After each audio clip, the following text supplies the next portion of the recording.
السلام عليكم ورحمة الله وبركاته.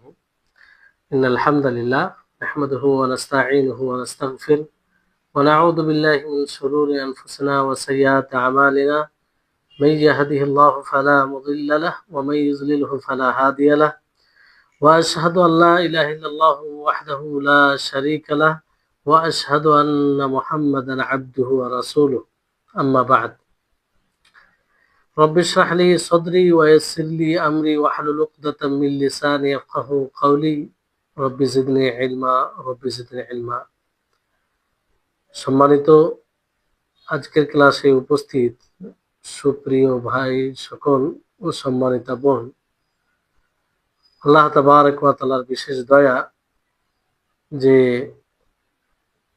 আমরা শেখুল ইসলাম ইবনে তাইমিয়া রাহিমাহুল্লাহ যে একটি অন্যতম বই আল আকিদাতুল ওয়াসতিয়া, সেই বইয়ের 30তম ক্লাসে আজকে অংশগ্রহণ করেছি, যেটা আল্লাহ তাআলার ফজলে, তার দয়া। তারপরে আমাদের সকলের প্রাণপ্রিয় নবী করিম মুহাম্মদ মুস্তাফা সাল্লাল্লাহু আলাইহি ওয়াসাল্লাম, ওনার উপর অসংখ্য শান্তি ধারা বর্ষিত হোক। আল্লাহুম্মা সাল্লি আলাইহি আল্লাহুম্মা বারিক আলাইহি।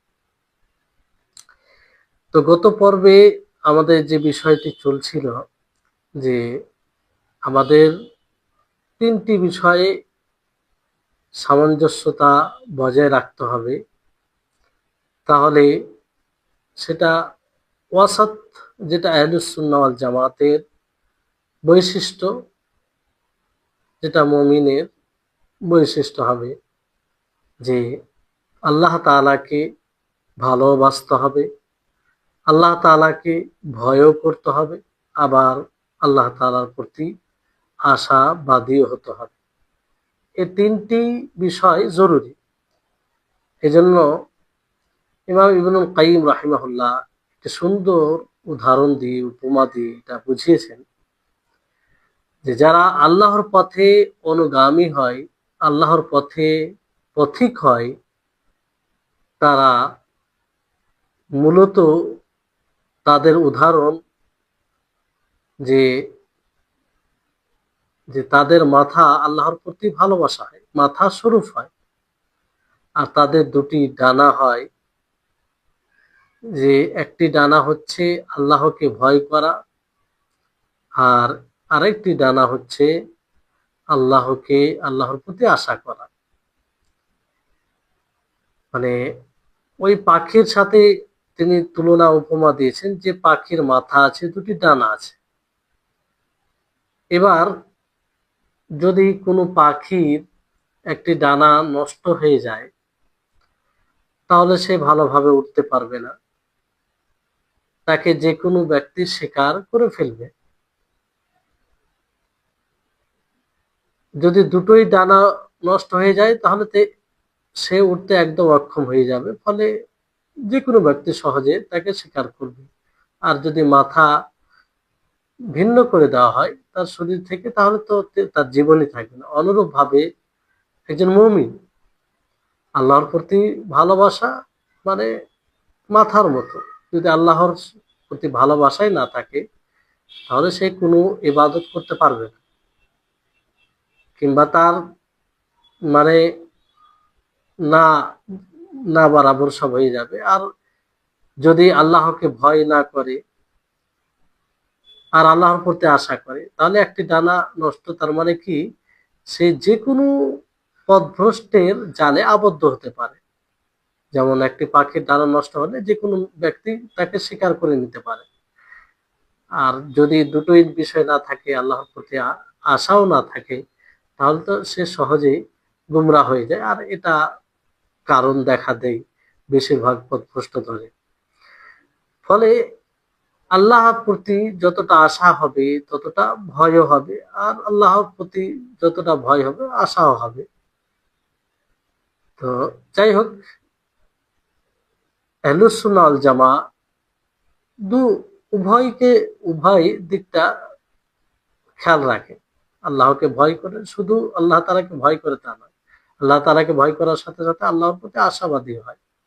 কিন্তু খাওয়ারিজদের কি, খাওয়ারিজরা শুধু আল্লাহ তাআলাকে ভয় করেছে, কারণ তারা ওয়াঈদের হাদিসগুলো নিয়েছে, বাকি যেগুলো ওয়াদা প্রতিজ্ঞা করা হয়েছে, জাযার কথা বলা হয়েছে, সেগুলো হাদিসকে তারা উপেক্ষা করেছে।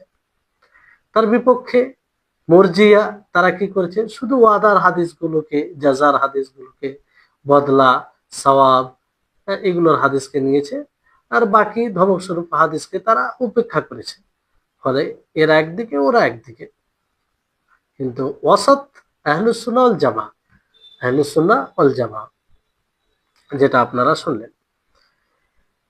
চতুর্থ মৌলিক বিষয়, তিনি মূল বিষয় তুলে ধরেছেন, যাতে আহলুস সুন্নাহ ওয়াল জামাআহ মধ্যমপন্থী, সেটা কি, ঈমানের নামকরণে যে মুমিন, কোন এক ব্যক্তি মুমিন কি দিনদার নয়, এতে কাদের মাঝে হারুরিয়া, মুতাজিলা এবং মুরজিয়া, জাহমিয়ার মাঝে আহলুস সুন্নাহ ওয়াল জামাআহ মধ্যমপন্থী, সেটা আমরা বুঝবো ইনশাআল্লাহ। মানে বিষয়টি হচ্ছে যে যারা কাবিরা গুনাহ করে, বড় গুনাহ করে, তাদের কি নাম দেওয়া হবে? তারা মুমিন হবে না কাফির হবে? যারা ওয়াদার হাদিসকে নিয়েছে, তাদের নিকটে কোনো পার্থক্যই পড়ে না, যে সে গুনাহ করুক, পাপ করুক, কোনো যায় আসে না, কারণ হৃদয়ে আল্লাহ তাআলাকে জানলেই যথেষ্ট। আর যারা ওয়াঈদের হাদিসকে শুধু নিয়েছে, খাওয়ারিজ, কাবিরা গুনাহ করলে সে কাফের হয়ে যাবে, তো তাকে মুমিন বলা হবে না কাফির বলা হবে? এই বিষয়ে তো আহলুস সুন্নাহ ওয়াল জামাআহ এই বিষয়ে মধ্যম পথে রয়েছে, যেটা কোরআন হাদিস সম্মত। হারুরিয়া, মুতাজিলা একদিকে, আর মুরজিয়া, জাহমিয়া একদিকে, দুই দল, দুই দিকে। আর মধ্যম যেটা পন্থী, সেটা হচ্ছে আপনার আহলুস সুন্নাহ ওয়াল জামাআহ। জি, কারণ হারুরিয়া, মুতাজিলা তারা মানে তাকে ঈমান থেকে বেরই করে দিয়েছে, যে কাবিরা গুনাহ করে। হারুরিয়া তারা মানে যে কাবিরা গুনাহ করে তার ব্যাপারে কি বলে, যে সে কাফির, তার রক্ত, তার ধন সম্পদ সব হালাল হয়ে যায়। এই জন্য দেখবেন তাদের একটা বৈশিষ্ট্য, তারা মুসলিম শাসকের বিরুদ্ধে বেরিয়ে পড়ে, তারা মুসলিম শাসকের বিরুদ্ধে কথা বলে, এবং যারাই সেই মুসলিম শাসককে সমর্থন করে তাদেরকেও কাফের বলে, আর মুসলিম শাসকদেরকেও কাফের বলে। এই হচ্ছে হারুরিয়া এবং মুতাজিলার অবস্থা। আর এদিকে মুরজিয়া, জাহমিয়া তারা কি করে, এদের বিরোধিতা করে। কিভাবে? তারা বলে কাবিরা গুনাহ করলে কি আছে, অসুবিধা নেই, সে মুমিন, কামিলুল ঈমান, পরিপূর্ণ মুমিন, পরিপূর্ণ মুমিন। তারা বলে একজন ব্যক্তি চুরি করে, জেনা করে, ব্যভিচার করে, মদ পান করে, কাউকে হত্যা করে, ছিনতাই করে, তারপর আমরা তাকে কি বলবো? সে মুমিন, কামিল মুমিন। কারণ সে হৃদয় থেকে আল্লাহ তাআলাকে জানে, সে ঈমান এনেছে। তাদের নিকটে আমল ঈমান অন্তর্ভুক্ত নয়। এই হচ্ছে তাদের অবস্থা। তো এরা একই মানে একই অবস্থা, গুনাহ করলেও কোনো পার্থক্য পড়ে না। মুতাজিলা এরা একদম ঈমান থেকে বের করে দেয়। কিন্তু মুতাজিলা যেটা, শুধু মুতাজিলা, তারা কুফরির মধ্যে প্রবেশ করে না, বলতে তারা দুই জায়গার মাঝে তারা রাখে। মানে তারা এটা এটা তারা বলে যে আমরা এটা বলার সাহস করি না যে সে কাফের হবে, আর না এটা বলার সাহস করি যে সে মুমিন হবে। এটাও বলতে পারি না যে সে কাফের, আর এটাও বলতে পারি না যে সে মুমিন। মানে মুমিন ও কাফেরের মাঝে তৃতীয় এক অবস্থান, সেটা মনে করা যাবে মানজিলা বাইনা মানজিলাতে, মানজিলা বাইনা মানজিলাতে। এই হচ্ছে মুতাজিলা তাদের আকিদা, কিন্তু হারুরিয়া তাদের কি বললাম, তারা সরাসরি কাফের মনে করে। এই জন্য আহ আর এটা ধারণা উপস্থাপন করে এটা বলে কি যে আমরাই হকের পথে রয়েছি, আমাদের সৌভাগ্যের বিষয় যে আমাদের এরকম যুক্তি রয়েছে। বাস্তবে তারা বাস্তবে তারা কিন্তু মমিনদের সাথে, মানে মমিন যারা প্রকৃত মমিন, যারা গুনাহ করে না তাদের সমান করেনি, তাদেরকে আলাদা করেছে। আর এটা বাস্তব, এতে তারা সত্য যে যারা কাবিরা গুনাহ করবে আর যারা করবে না তারা তো বরাবর হতে পারে না, আর তারা সেটা বলেছে। কিন্তু তারা যে এক মধ্যম পথ বের করেছে, মধ্যম মধ্যম নয়, মানে তৃতীয় পথ বের করেছে, সেটা কি যে কাফিরও হবে না মমিনও হবে না, মানে দুই দুই এর মাঝে হবে। তো এটি তো বিদআত, এটা না কোরআনে এসেছে, না সুন্নাতে রাসূলে এসেছে, না কোনো সালাফদের এরকম কথা আছে। তাহলে এটি বিদআত, এটা একটি বিদআত। কারণ সমস্ত নুসুস, যতগুলো দলিল আছে, সমস্ত দলিল এই কথার প্রতি প্রতীয়মান যে দুটো অবস্থান রয়েছে, দুটোর মাঝে কোনো অবস্থান আছে এরকমের এরকম মানে কোনো কথা নেই। সমস্ত দলিল এই প্রমাণই করে যে হয় মুসলিম হবে, না হয় কাফের হবে। কিন্তু একজন ব্যক্তি মুসলিমও হবে না কাফেরও হবে না, দুইয়ের মাঝে হবে, এরকম কোন দলিল ইশারা ইঙ্গিত করে না, কোন দলিল এরকম অর্থ বহন করে না। জি। আর হয় মুমিন হবে, না হয় কাফের হবে, হয় জান্নাতি হবে, না হয় জাহান্নামী হবে। তো দুটো মাঝে, যেমন আল্লাহ তাবারক ওয়া তাআলা সূরা সাবার 24 নম্বর আয়াতে বলেন, ওয়া ইন্না আও ইয়্যাকুম লাআলা হুদান আও ফি যালালিম মুবিন, যে আমরা, তোমরা হেদায়েতের উপরে রয়েছে অথবা সুস্পষ্ট পথভ্রষ্টে, মানে হয় হেদায়েতের উপরে না হয় পথভ্রষ্টের উপরে, গুমরাহির উপরে। তো হেদায়েত নচেত গুমরাহি, দুটোর মধ্যে একটা হবে, এই দুটোর মধ্যবর্তী কোনো জায়গা নেই। এই আয়াত থেকে এটা স্পষ্ট হচ্ছে। তো হেদায়েতের পথে থাকলে মুমিন হবে, জালালাতের পথে থাকলে কাফির হবে। জালালাত মানে ওই জালালাত যেটা ইসলাম থেকে বের করে দেয়। তারপর আল্লাহ তাআলা সূরা ইউনূসে 32 নম্বর আয়াতে বলে, স্পষ্ট বাণী, ভালো করে দেখেন, যে ফামাযা বা'দাল হাক্কি ইল্লা দালাল, যে হকের পরে গুমরাহি পথভ্রষ্টতা ছাড়া কিছুই নেই। মানে দুটি পথ, হয় হক না হলে গুমরাহি। আল্লাহ তাআলা কি বলছেন, যে হকের পরে গুমরাহি পথভ্রষ্টতা ছাড়া কিছুই নেই। তাহলে হয় আপনি মানুষ, যে কোনো মানুষ হয় হকের উপরে থাকবে, না হয় গুমরাহির উপরে, তৃতীয় কোনো রাস্তা নেই, তৃতীয় কোনো অবস্থান নেই। এই আয়াত থেকে এটা স্পষ্ট বোঝা যায়। তারপরে আল্লাহ তাআলার বাণী, ওয়াল্লাযী খালাকাকুম ফামিনকুম কাফিরুন ওয়া মিনকুম মুমিন, সূরা তাগাবুনের 2 নম্বর আয়াত।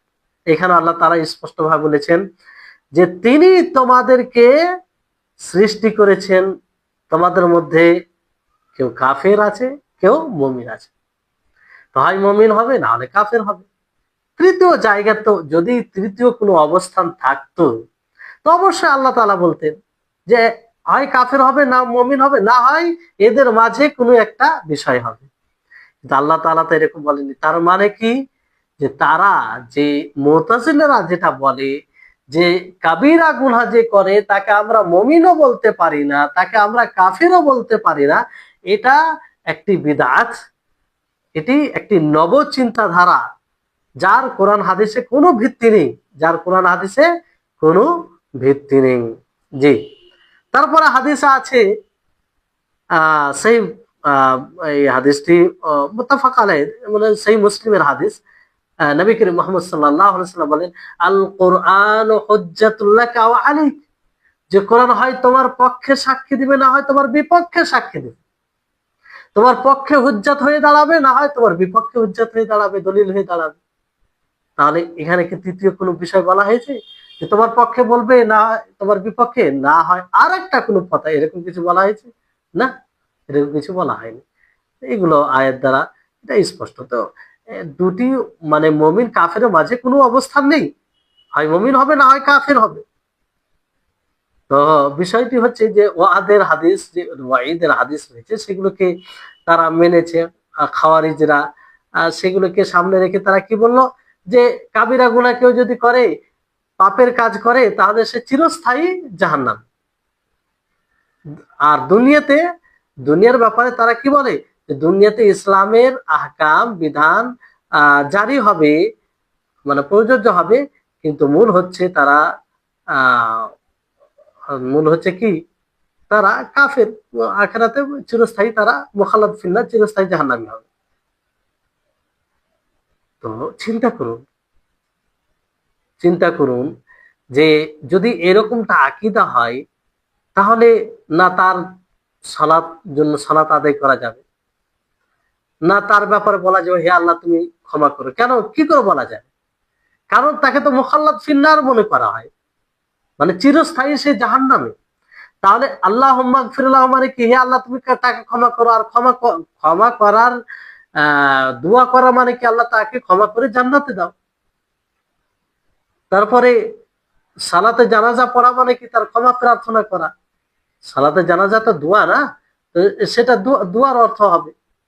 তো যার ব্যাপারে এই ধারণাই হবে যে সে মুখাল্লাদ ফিন্নার, ধারণা আকীদা, তো তার জন্য সালাতে জানাজার মানেই আসে না, জানাজার নামাজ পড়তে হবে কিংবা তার জন্য দোয়া করতে হবে।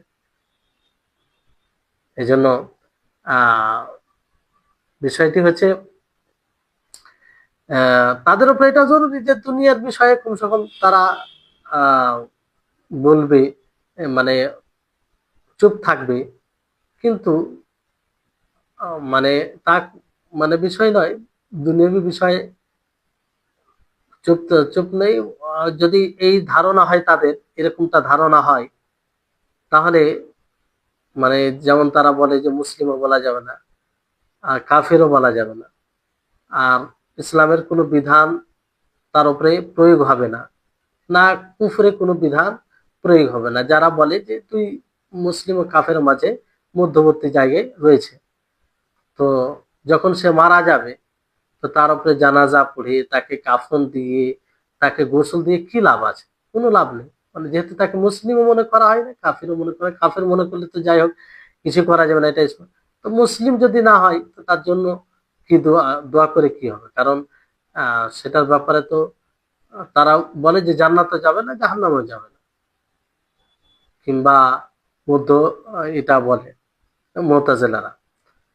তো এই জন্য উচিত হবে যে তাদের আলাদা মাকবারা করে নেওয়া, আলাদা কবরস্থান। মানে কবরে যখন উঠানো হবে, তো উঠিয়ে প্রশ্ন করা হবে। তো যারা মুমিন হবে তারা উত্তর দিতে পারবে, আর যারা মুমিন হবে না তারা উত্তর দিতে পারবে না। কিন্তু এর মাঝে তৃতীয় কোনো অবস্থান নেই, ফলে তাদের জন্য অন্য কবর হওয়া উচিত।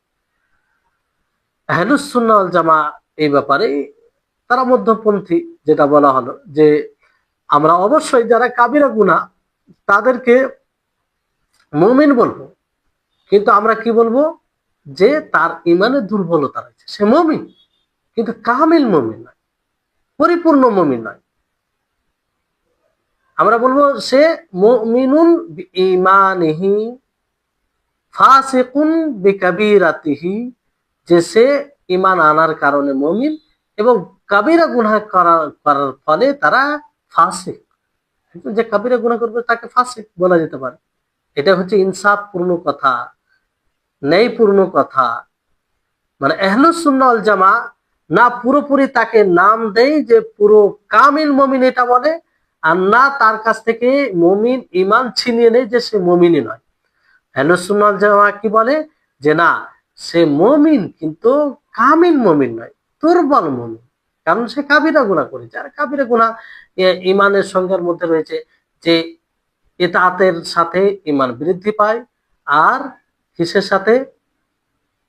ইতাআতের সাথে ঈমান বৃদ্ধি পায়, আর নাফরমানির সাথে ঈমান হ্রাস পায়, ঈমান হ্রাস পায়। তাই হচ্ছে বিষয়। তো ফাসিক যদি হয়, ফাসিক হয়, তাহলে আমরা তাকে পরিপূর্ণ ভালোবাসবো না। তার গুনাহ অনুযায়ী তাকে ঘৃণা করব, কিন্তু সে যেহেতু মৌলিকভাবে সে মুমিন, এই ফলে পুরোপুরি তার সাথে সম্পর্ক বিচ্ছিন্ন আমরা করতে পারি না, আর পুরোপুরি ভাবে ওইভাবে আমরা ভালোবাসতে পারি না, পুরোপুরি ভাবে আমরা ভালোবাসতেও পারি না। এই হচ্ছে বিষয়। আহলুস সুন্নাহ ওয়াল জামা কি বলেছেন, যে কাবিরা গুনাহ যে করবে সে মুমিন, কিন্তু নাকিসুল ঈমান, কামিলুল ঈমান নাই। মুমিনুন বিঈমানিহি ফাসিকুন বিকাবিরাতিহি, সে ঈমান আনার কারণে মুমিন, আর ফাসিকি কাজ করার জন্য, ফিসকি কাবিরা গুনাহ করার জন্য সে ফাসিক। জি, এই হচ্ছে বিষয়। আর ওই ধরনের ব্যক্তিকে মানে যতটা সে গুনাহ করবে কাবিরা, ওই অনুযায়ী তাকে ঘৃণা করতে হবে, আর যেহেতু ঈমান আছে সেই অনুযায়ী তাকে ভালোবাসতে হবে। পঞ্চম যেটা মূল বিষয় তুলে ধরেছেন, যে তাতেও আহলুস সুন্নাহ ওয়াল জামা তারা মধ্যমপন্থী। খুব গুরুত্বপূর্ণ চ্যাপ্টার, কিন্তু এর পূর্বে যেটা আলোচনা সেটা গুরুত্বপূর্ণ, এটাও গুরুত্বপূর্ণ, ভালোভাবে বুঝবেন। সেটা কি, সাহাবায়ে কেরাম রিজওয়ানুল্লাহি আলাইহিম আজমাইনদের ব্যাপারে, সাহাবাদের ব্যাপারে আহলুস সুন্নাহ ওয়াল জামা মধ্যমপন্থী। লেখক রাহিমাহুল্লাহ তিনি কি বলেন, যে ফি আসহাবি রাসূলিল্লাহ সাল্লাল্লাহু আলাইহি ওয়াসাল্লাম বাইনা রাফিযা ওয়াল খাওয়ারিজ, যে আহলুস সুন্নাহ ওয়াল জামা রাসূল সাল্লাল্লাহু আলাইহি ওয়াসাল্লামের সাথীদের ব্যাপারে, তার সঙ্গীদের ব্যাপারে, তার সাহাবাদের ব্যাপারে রাফিজা ও খাওয়ারিজদের মাঝে ওয়াসাতে রয়েছে, মধ্যে রয়েছে। কারণ প্রথমে আমরা জেনে নিই যে সাহাবী কাকে বলে। আসহাব এটা সাহেবের বহুবচন, আর সাহাব মানে সাহাব সাহেবের মানে সাহেবের বহুবচন, আর আসহাব, যাই হোক। আর সাহেব বলা হয় কোনো জিনিসকে ধরে থাকা, কোনো জিনিসের সাথে লেগে থাকা, সাহেব। এই জন্য সাথী আয়াতেও বলা হয়েছে, কোরআনেও বলা হয়েছে সাহিবাতিহি ওয়া বানি, সাথে থাকে এই জন্য। তো সাহাবী কাকে বলে? সাহাবী তাকে বলা হয় যে নবী করিম মুহাম্মদ সাল্লাল্লাহু আলাইহি সাল্লামের নিকটে একত্রিত হয়েছে, সাক্ষাৎ করেছে ঈমান অবস্থায়, এবং সেই অবস্থায় মারা গেছে। যদিও এক মুহূর্তের জন্য হয়, কিন্তু শর্ত কি, ঈমান অবস্থায়। দেখা শর্ত নয়, বরং সাক্ষাৎ বলতে কেউ অন্ধ তো হতে পারে, নবী সাল্লাল্লাহু আলাইহি সাল্লামের সাথে একসাথে হয়েছে, অথচ মানে ঈমান অবস্থায় একসাথে হয়েছে, তাহলে তাকে, আর ওই অবস্থায় মারা গেছে, তাকে কি বলা হবে? সাহাবী বলা হবে। তো এই সাহাবী, এটা যে মর্যাদা, এটা সাহাবাদের সাথে খাস। আর নবী সাল্লাল্লাহু আলাইহি সাল্লামের বৈশিষ্ট্যের মধ্যে এটা রয়েছে যে মানুষকে আল্লাহ তাআলা আল্লাহ নবীর সহযোগী হিসেবে সাহাবী বানিয়েছিলেন, যেমন ওই সময়ের যেগুলো লোক যারা ছিল। তো এক মুহূর্তের জন্য যদি একত্রিত হয়, তাহলেও তাকে সাহাবী বলা যাবে। শর্ত হচ্ছে মুমিন অবস্থায়, আর মুমিন অবস্থায় মারা যাবে, মুমিন অবস্থায় মারা যাবে। তো আহলুস সুন্নাহ ওয়াল জামা রাফিজা ও খাওয়ারিজদের মাঝে মধ্যম পথে রয়েছে। কারণ রাফিজা তারা কি, আজকে রাফিজারা কি করে? সাহাবীদেরকে গালি দেয়, সাহাবীদেরকে গালি দেয়। আর এই জন্য মানে তাদেরকে রাফিজা বলা হয়। শিয়া, মূলত শিয়া, তারা শিয়া সাহাবীদেরকে গালি দেয়। আর শিয়াদের মধ্যে যারা রাফিজা রয়েছে তারা আরো এই বিষয়ে এগিয়ে। আর রাফিজা কেন বলা হয় তাদেরকে, কারণটাও ভালো করে জেনে নিন, তাহলে তাদের বাস্তবতা আরো স্পষ্ট হবে। তারা যে জঘন্য, আর তারা মুসলিমের প্রকৃত শত্রু, ইসলামের প্রকৃত শত্রু, নবীর প্রকৃত শত্রু, সাহাবীদের প্রকৃত শত্রু, এটা স্পষ্ট হবে যে রাফিজা কেন বলা হয় তাদের নামকরণে জানাতে। কারণ তারা যায়েদ বিন আলী বিন হুসাইন বিন আলী বিন আবি তালিব রাদিয়াল্লাহু তাআলা আনহুকে তারা পরিহার করেছিল। যায়েদ বিন আলী মানে আলী রাদিয়াল্লাহু তাআলা আনহুর বংশধর থেকে যায়েদ বিন আলীকে তারা পরিহার করেছিল। রাফাজু যায়েদ ইবনে আলী, তো যায়েদ বিন আলীকে পরিহার করেছিল। তো রাফাজু, রাফাজা ইয়ারফাজু মানে পরিহার করা, ছেড়ে দেওয়া। কেন পরিহার করেছিল? যে তারা যাদেরকে জাইদ জাইদ বিন আলী তাদেরকে কি বলা হয়, জাইদিয়া বলা হয়। তার সাথে যারা ছিল তারা আহ, তো এই জাইদিয়াকে তারা ছেড়ে দিয়েছিল, রাফাজুহু তারা ছেড়ে দিয়েছিল। কারণ তারা প্রশ্ন করেছিল জাইদ বিন আলীকে যে মা তাকুলু ফি আবি বকর ওয়া উমর, যে তোমরা আপনি আবু বকর ও উমরের ব্যাপারে কি বলেন, কি ধারণা রাখেন। আসলে তারা এটা প্রশ্ন করে চেয়েছিল যে জানো আবু বকর ও উমরকে তারা গালি দেয়, তার উপরে লান টান করে, ভর্ৎসনা দেয়, এটা চেয়েছিল, এটা জিজ্ঞাসা করে। কিন্তু তিনি কি বলেছিলেন জাইদ বিন আলী? তিনি বলেছিলেন না, আল্লাহ তাআলা তার প্রতি সন্তুষ্ট। আর তিনি তাদেরকে বললেন যে নেমাল ওয়াজির ওয়াজিরান ওয়াজিরা জাদ্দি, যে আমার দাদার কতই না উত্তম দুই সাথী, কতই না উত্তম। দাদা বলতে নবী সাল্লাল্লাহু আলাইহি ওয়াসাল্লাম তো দাদাই হচ্ছে না। তো এইভাবে প্রশংসা করলেন। মানে এটা দ্বারা তিনি জাইদ ইবনে আলী তিনি চাইলেন যে তাদের তাদের প্রশংসা করলেন, ফলে তারা তাকে ছেড়ে দিল, রাফাজুহু, তারা তাকে ছেড়ে দিল, শিয়ারা রাফাজুহু ছেড়ে দিল। আর তার উপরে রাগান্বিত হলো, রাগান্বিত হলো এবং তাকে ছেড়ে দিল। সেখান থেকে তাদের নাম রাফিজা পড়ায়, রাফিজা দেওয়া হয়েছে। তাহলে এই নামকরণেই তাদের মানে আসল রূপ স্পষ্ট হবে। জঘন্য। তো এই রাওয়াফিজ, আল্লাহ তাআলা এদের থেকে মুসলিমদেরকে হেফাজত করুন।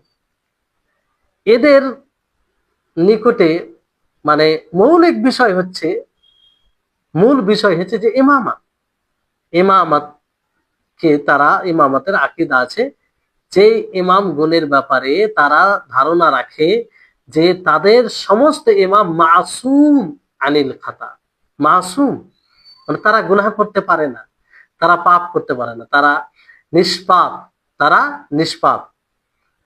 আর তারা বলে যে তারা পাপ করতে পারে না। আর এমনকি তাদের যে 12টি ইমাম রয়েছে, সেই 12টি ইমামের মাকাম, সম্মান নবীগণের ওপরে, নবীগণের উপরে। কারণ তারা মনে করে যে ইমাম, তাদের যে ইমাম রয়েছে তারা সরাসরি আল্লাহর কাছ থেকে নেই, আর নবী মধ্যম দ্বারা, জিবরিল আলাইহিস সালাম দ্বারা। তো এই জন্য তাদের ইমামের ব্যাপারে তারা ধারণা রাখে যে তারা নবীদের উপরে উঁচু, নবীদের চেয়ে উঁচু মাকামে রয়েছে, আর তারা কখনো ভুল করতে পারে না। তো এইভাবে এমনকি তাদের মধ্যে যারা আরো কট্টর অতিরঞ্জনকারী, তারা বলে যে ইমামই সৃষ্টি করেছে, ইমামই তাদেরকে সৃষ্টি করেছে। আর সেই ইমাম যখন বলে কোনো ব্যাপারে নাউজুবিল্লাহ কুন ফায়াকুন, এটা বলে তখন হয়ে যায়। মানে তাদের মধ্যে যারা কট্টর তারা এটাও ধারণা রাখে। তাহলে কত জঘন্য একটা মানে লোক এরা। তারা বলে সাহাবীদের ব্যাপারে কি বলে যে সাহাবী কাফির, সাহাবা সমস্ত সাহাবা কাফির।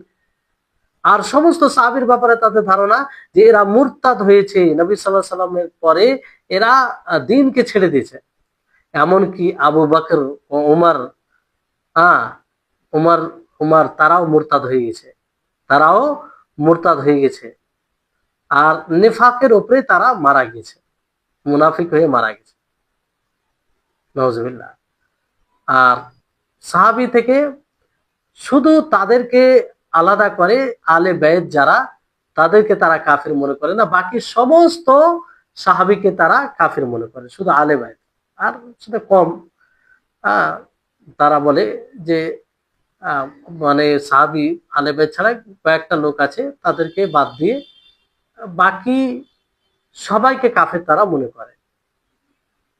তা ওই জন্য তাদেরই বইয়ে একটা ফাসল বই রয়েছে, তাতে রয়েছে তাদের মধ্যে যারা কট্টর রয়েছে, যারা কট্টর কঠিন মানে সে বিষয়ে, তারা আলী ইবনে আবি তালিবকেও কাফির মনে করেছে। কেন? আলী ইবনে তালিবকে কাফির মনে করেছে, যে চতুর্থ খলিফা। দেখুন কি দুঃসাহসিকতা সাহাবাদের ব্যাপারে, যাদের ফজিলতে অসংখ্য ফজিলত নবী সাল্লাল্লাহু আলাইহি সাল্লাম, নবী সাল্লাল্লাহু আলাইহি সাল্লামের জামাই যে আলীর এতটা ফজিলত রয়েছে, সেই আলীকে কাফের মনে করে তারা। কেন আলী ইবনে আবি তালিবকে কাফের বলে? কারণ আলী রাদিয়াল্লাহু তাআলা আনহু জুলমকে সাপোর্ট করেছিলেন, বাতিলকে সাপোর্ট করেছিলেন যখন আবু বকর ও উমরের জন্য বাইয়াত হয়, সমর্থন করেছিলেন। এই জন্য সে কাফের হয়ে গেল। কারণ তাদের ধারণা অনুযায়ী আলী রাদিয়াল্লাহু তাআলা আনহুর উপরে জরুরি ছিল যে তাদের বাইয়াত, তাদের সমর্থন না করা এবং অস্বীকার করা, কিন্তু সেটা হয়নি। এই কারণে তারা কি মনে করে যে সে জুলমের সমর্থন করেছে, এই জন্য সে জালিম, কাফের। নাউজুবিল্লাহ। আলী রাদিয়াল্লাহু তাআলা আনহুর ব্যাপারে তাদের ধারণা। এই হচ্ছে খাওয়ারিজ, না খাওয়ারিজ বলছে রাওয়াফিজ। এরা জঘন্য। সাবধান থাকবেন, শত্রুকে শত্রু বলে জানুন, শত্রুকে শত্রু বলে চিহ্নিত করে, এটা জরুরি। এটা এই জন্য জরুরি যে আল্লাহ তাবারক ওয়া তাআলা কোরআনুল কারীমে শয়তানের ব্যাপারে এক জায়গা নয়, দুই জায়গা নয়, একাধিক জায়গায় আল্লাহ তাআলা বলছেন যে শয়তান তোমাদের শত্রু। এই জন্য শত্রুকে শত্রু বলে জানা জরুরি। যে ইসলামের শত্রু, যে আল্লাহর শত্রু, যে নবীর শত্রু, তাকে শত্রু বলে জানা একান্তই জরুরি। কারণ যতক্ষণ পর্যন্ত আমরা শত্রু বলে না জানবো, শত্রু বলে চিহ্নিত না করব, বাস্তবে যদি সে শত্রু থাকে, তা আমরা তা থেকে ধোঁকা প্রতারিত হব। আর আজকে সেটাই হচ্ছে। যারা ইসলামের শত্রু, যারা মুসলিমের শত্রু, যারা আল্লাহর শত্রু, যারা নবীর শত্রু, তাদেরকে আমরা বন্ধু মনে করেছি, তাদেরকে আমরা হিতাকাঙ্ক্ষী নিজের সমর্থনে, তাদেরকে আমরা বড় লিডার, নেতা মনে করি, মুসলিমদের গাইড করবে, মুসলিমদের অভিভাবক মনে করি। মিডিয়া, দাজ্জালি মিডিয়ার মানে প্রভাবে, এটা বড় বিষয়। তো এই রাওয়াফিজ একটি জঘন্য, তাদেরকে চিনতে হবে। তারা কোনোদিন মুসলিমের হতে পারে না। তারা সবচেয়ে বেশি, এই রাওয়াফিজ ইসলামের ক্ষতি করেছে, ইহুদি চেয়ে ইসলামের ক্ষতি করেছে এই রাওয়াফিজ। শিয়ার মধ্যে যাদের এখন স্থান ইরান, এরা সবচেয়ে বেশি ইসলামের ক্ষতি করেছে। যা ইহুদিরা এতদিন থেকে হত্যা করেছে, তার চেয়ে দ্বিগুণ দ্বিগুণ তারা এই বেশ কয়েকটি বছরে আহলুস সুন্নাহ ওয়াল জামাতের মানহাজে যারা রয়েছে তাদেরকে তারা হত্যা করেছে। এদের আসল রূপ চেহারা জানলে আপনার শরীর মানে শরীরে শরীরের লোম দাঁড়িয়ে যাবে। এরা কি ধরনের মানুষ, এরা এটা কি ধর্ম মনে করে, এটাকেই তারা পুণ্যের কাজ মনে করে। এই জন্য যখন আহলুস সুন্নাহ ওয়াল জামাত লোক মারা যায়, তারা ক্ষতিগ্রস্ত হয়, তারা এনজয় করে, তারা আনন্দ ভোগ করে, তারা এটাকে পর্ব হিসাবে নেই, পরব হিসাবে নেই। আল্লাহ তাদের শার থেকে, তাদের মন্দ থেকে আমাদের হেফাজত করুন। আজকে দেখুন বর্তমান সময়ে যে সারা বিশ্বব্যাপী মুসলিমের যে অবস্থা, করুণ অবস্থা, যে জায়গায় গণহত্যার নামে চলছে, সেই জায়গাতে বেশিরভাগ এই শিয়াতের প্রভাবে এটা হয়। যেসব দেশগুলো একদম মাটিতে মিশিয়ে দেওয়া হলো, মূলত ভূমিকা রয়েছে এশিয়া, ইরান, রাওয়াফিজদের। এদেরকে কখনো আপনি কল্যাণকামী মনে করবেন না, কখনো না। সব সময় সতর্ক থাকবেন, শত্রু ঘৃণা করবেন এদেরকে। এরা যদি কোনো সময় কল্যাণকামী কথা বলে, তো এদের মধ্যে তাকিয়া বলে একটি আকীদা রয়েছে, যা আপনাকে আপনার কাছে স্বার্থ নেওয়ার জন্য আপনাকে বলবে এক, কিন্তু হৃদয়ে অন্যরকম থাকে। তারা ওয়াদা ভঙ্গ করে, আর এটা আপনারা সচক্ষে দেখছেন। তো এই হচ্ছে বিষয়। তো এই হচ্ছে খাওয়ারিজদের বিষয়, খাওয়ারিজদের অবস্থান সাহাবীদের ব্যাপারে, যেটা আপনারা শুনলেন। মানে রাওয়াফিজদের ব্যাপার, রাওয়াফিজদের মানে অবস্থান সাহাবীদের ব্যাপারে। এবার খাওয়ারিজদের অবস্থান কি সাহাবীদের ব্যাপারে? খাওয়ারিজ তার বিপরীত। রাফিজা মানে তারা বলে আলী বিন আবি তালিবকে কাফির মনে করে, এবং তারা মুআবিয়া বিন আবু সুফিয়ানকে কাফির মনে করে। তারা প্রত্যেক ওই সাহাবীকে কাফির মনে করে যারা তাদের পদ্ধতিতে নেই। মানে আলী বিন আবি তালিবের নেতৃত্ব যারা গ্রহণ করেছিল, সাপোর্ট করেছিল, মুআবিয়া বিন আবু সুফিয়ানকে সাপোর্ট করেছিল, তাদের সকলকে তারা কাফির মনে করে। এবং তাদের ওই ধরনের মুসলিমদের কি করে, রক্তকে তারা হালাল মনে করে। এই জন্য আল্লাহ নবী তাদের বিবরণ দিয়েছেন, তাদের বিবরণ আল্লাহ নবী দিয়েছেন। আল্লাহ নবী কি বলে, ইয়ামরুকুনা মিনাদ দীনি কামা ইয়ামরুকুস সাহমু মিনার রামিয়া, যে তারা দিন থেকে এমন ভাবে বের হয়ে যায় যেমন ভাবে তীর ধনুক থেকে বের হয়ে যায়। ওয়া ঈমান, আর তাদের ঈমান তাদের হলক থেকে হলকের নিচে যায় না, হলকের নিচে যায় না। তো এইভাবে খারিজদের অবস্থান সাহাবীদের ব্যাপারে, যে আলী, মুআবিয়া আর এদের যারা সাপোর্ট করেছে তাদের সকলকে কাফির মনে করে। মুসলিমদেরকে একটু কাবিরা গুনাহ করলে মানে যতটা সাহাবীর ব্যাপারে কোনো হয়তো গুনাহের ব্যাপারে কোথায় কিছু এসেছে তাদেরকে কাফির মনে করে, আর তাদের রক্তকে হালাল মনে করে। এরাও বড় ক্ষতি করেছে মুসলিম, ইসলামের মুসলিমের বড় ক্ষতি করেছে, আর এখনো করে যাচ্ছে, এখনো করে যাচ্ছে। কিন্তু আমরা হতভাগা মুসলিম, আমাদের চোখ থাকতে চোখ নাই, কান থাকতে কান নেই, ব্রেন থাকতে ব্রেন নাই। কোরআন ও হাদিসে গাইড দেওয়া হয়েছে, তারপর আমরা ওই বাসিরাতের সাথে, দূরদর্শিতার সাথে ভাবতে ভাবি না, কিংবা ভাবার প্রচেষ্টাও করি না। তো শিয়া আলে বাইত, বাইতের ব্যাপারে, যে আলে বাইত বলতে নবী সাল্লাল্লাহু আলাইহি ওয়াসাল্লামের বংশধর আর তাদের যে সহযোগী, তাদের ব্যাপারে তারা গুলো করেছে, অতিরঞ্জন করেছে, বাড়াবাড়ি করেছে। এমনকি বাড়াবাড়ি করতে গিয়ে তাদের মধ্যে অনেকেই আলী রাদিয়াল্লাহু তাআলা আনহুকে মাবুদ মনে করেছে, ইলাহ বানিয়ে দিয়েছে, নাউজুবিল্লাহ। অনেকেই এতটা বাড়াবাড়ি করেছে যে আলী রাদিয়াল্লাহু তাআলা আনহুর ব্যাপারে তারা ধারণা রাখে যে আলী মূলত এই নবুয়তের উপযুক্ত ছিল, তাকেই নবী বানানো উচিত ছিল, ভুল করে মুহাম্মদ সাল্লাল্লাহু আলাইহি সাল্লামকে দেওয়া হয়েছে। খাওয়ারিজ কি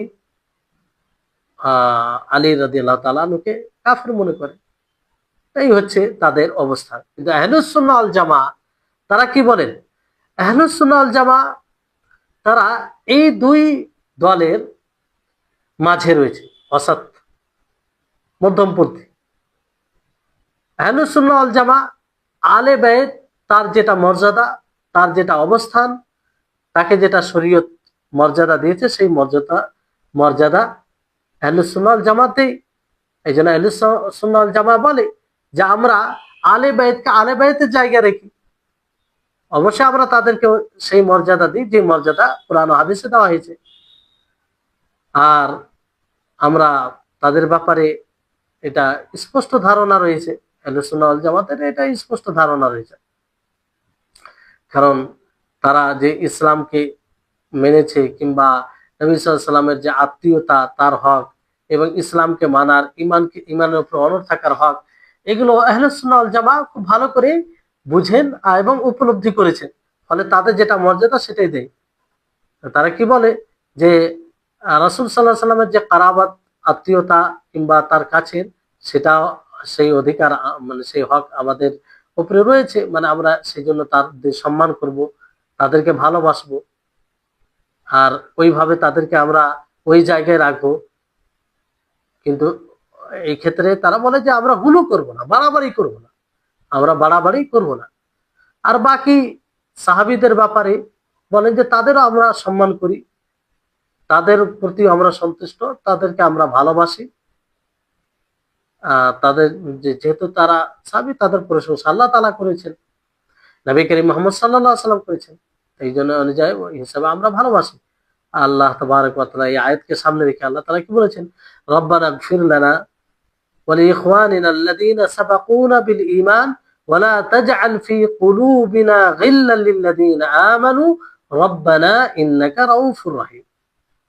যে হে আমার প্রতিপালক, হে আমাদের প্রতিপালক, তুমি আমাদের ক্ষমা করো আর আমাদের সেই ভাইদেরকে ক্ষমা করো যারা ইমানে মানে ইমান নিয়ে এসে চলে হয়েছে, আর আমাদের হৃদয়ে তাদের বিরুদ্ধে কোনো আহ মানে হিংসা কিংবা ক্ষতির কোনো বিষয় না রাখো। তো এই হচ্ছে বিষয়। তো এই আয়াত অনুযায়ী আহলুস সুন্নাহ ওয়াল জামাতের কি আকীদা, যে তাদেরকে ভালোবাসা, তাদেরকে সেই সম্মান দেওয়া যে সম্মান শরীয়ত দিতে বলেছে। তো এই হিসাবে আহলুস সুন্নাহ ওয়াল জামা উম্মতে মানে আহলুস সুন্নাহ ওয়াল জামা মধ্যমপন্থী, যে না তারা খুব বাড়াবাড়ি করেছে, না তারা খুব পিছিয়ে গেছে, যেটা যে অবস্থান দেওয়ার দরকার তাদেরকে সেটাই দেওয়া হয়েছে। তো এই হচ্ছে বিষয়। তারপরে অন্য বিষয় শুরু হচ্ছে। তো এই হচ্ছে বিষয়। তো ইনশাআল্লাহ আমরা মানে আগে অন্য বিষয় শুরু হচ্ছে, পরবর্তী ক্লাসে আলোচনা হবে। আজকে এখান থেকে ইতি করছি। আল্লাহ তাআলার কাছে দোয়া করি আল্লাহ যেন আমাদের সকলে ইলমে বারাকা দান করেন, ইলমে নাফে দান করেন, আর আমাদের সকলকে বুঝ শক্তি দান করেন, যেন আমরা হক ও বাতিলের মাঝে পার্থক্য করতে পারি। ওয়া আখির দাওয়ানা আনিল হামদুলিল্লাহি রাব্বিল আলামিন। আসসালামু আলাইকুম ওয়া রাহমাতুল্লাহি ওয়া বারাকাতুহু।